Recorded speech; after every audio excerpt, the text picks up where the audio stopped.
அனைவருக்கும் வணக்கம். நாம் ஒருவரை ஒருவர் சார்ந்துதான் வாழ வேண்டும். வாழும்போது சிலத விட்டு கொடுப்போம், சிலத உதவி செய்வோம். சில சமயத்துல நமக்கு பெருமை, புகழ், இதுக்கான செயல் என்ன அப்படின்னு பார்ப்போம். ஆனா தாய் அப்படிங்கிறவங்க என்னதுமா செய்வாங்க? தன் குழந்தைக்காக எல்லாத்தையும் தியாகம் செய்வாங்க. அப்படிப்பட்ட தியாகம் வளர்ந்த பிறகு குழந்தைகளாக காணப்படுகின்ற நாம் வளர்ந்த பிறகு நமக்கு வருமா? வரணும். எப்படி வரணும்? எது நல்லது? ராமாயணத்திலேருந்து ஒரு செய்தியை பார்ப்போமா? ராமன் ராவணனை அழைத்து அயோத்திக்கு வந்து பல ஆண்டுகள் மிக சிறப்பா ஆட்சி செய்து கொண்டிருந்தான்.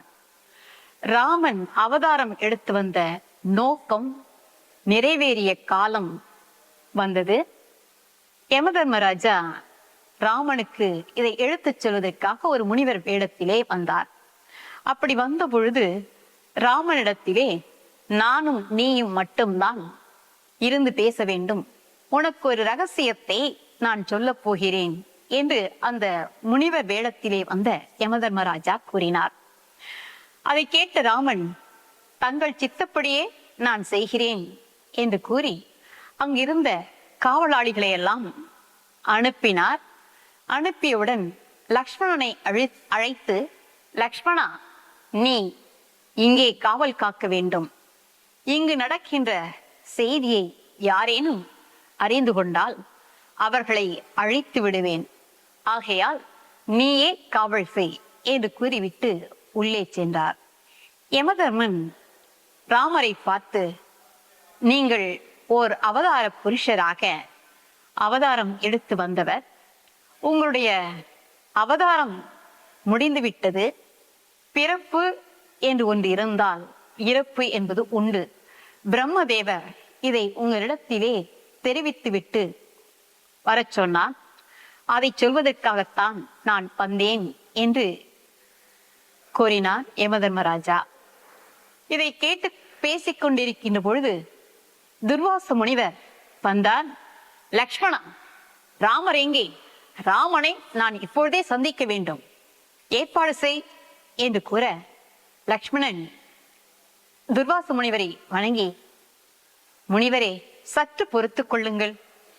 அண்ணா ஒரு முனிவரோடு பேசிக் கொண்டிருக்கின்றார், இப்பொழுது உள்ளே செல்ல முடியாது என்று மிகவும் பக்குவமாக, அதே சமயத்தில் அடக்கமாக, அமைதியாக கூறினான்.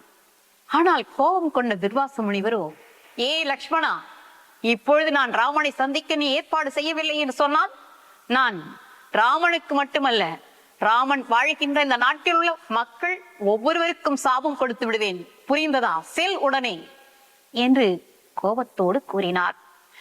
அதை கேட்ட லக்ஷ்மணன் ஒரு நொடி சிந்தித்துவிட்டு, சரி, நமக்கு அழிவு வந்தாலும் பரவாயில்லை என்று எண்ணியவனாக ராமனிடத்திலே சென்று தெரிவிக்க, ராமர் முனிவரை அனுப்பிவிட்டு துர்வாச முனிவரை காண்பதற்காக ஓடோடி வந்து அவர் பாதத்திலே கீழே விழுந்து வணங்கி, முனிவரே, வாருங்கள், தாங்கள் வந்த காரணம் என்ன என்று பணிவோடு அதே சமயத்தில் புன்சிரிப்போடு கேட்டார்.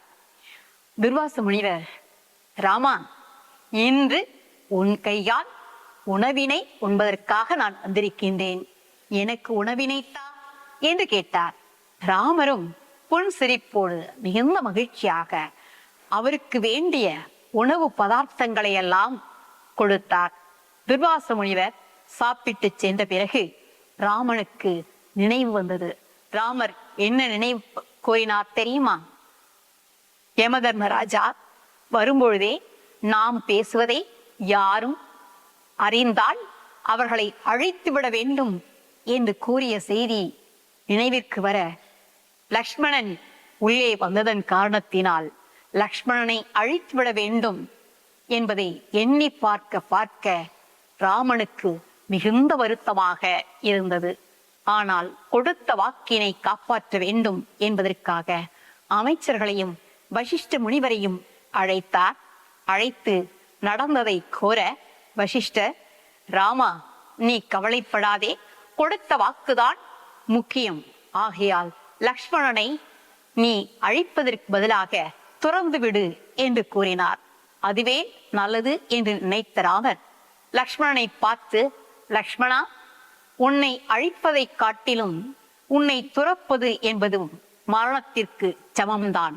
ஆகையால் நீ சென்று விடு என்று கூற, லக்ஷ்மணன், அண்ணா, கவலைப்படாதீர்கள், எது நடக்க வேண்டுமோ அது விதியின் செயல், அதுதான் நடந்திருக்கிறது. ஆகையால் நான் செல்கிறேன் என்று சொன்ன லக்ஷ்மணன் தனது இல்லத்திலே சென்று கூறிவிட்டு சென்றானா என்று சொன்னால் கூறிவிட்டு செல்லவில்லை.